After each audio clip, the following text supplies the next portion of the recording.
God creates all things.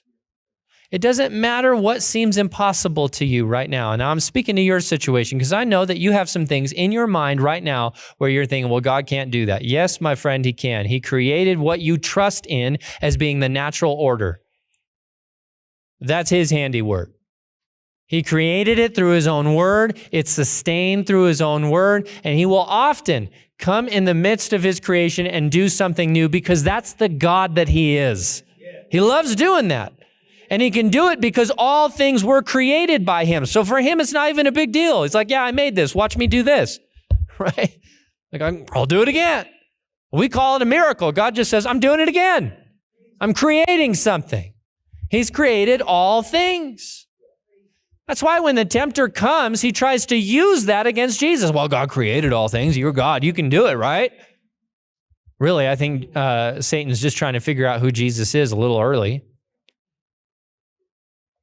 In any case, Jesus responds, no, I'm going to let God do it in God's timing. Can I say that there might be some situations that you are so desperate to get God to move the way that you want him to move, and he's waiting because you haven't learned the lesson that it's faith in him and trust in him, not just using his power for your own purpose. God created everything. He can handle your situation. Let him handle it. Stop trying to get in God's way. It just, oh my goodness.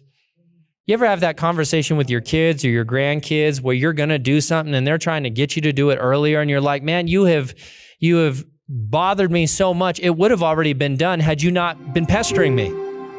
Anybody had that experience? Is that just, okay. All right, praise God. If you haven't had that experience, we would like to invite you to volunteer with our children's ministry. You can start as early as next week, and we will show you everything that I'm talking about in this sermon. Praise God. Sometimes we forget that God creates everything, so we just draw out the process, and it becomes far more lengthy than it ever should have.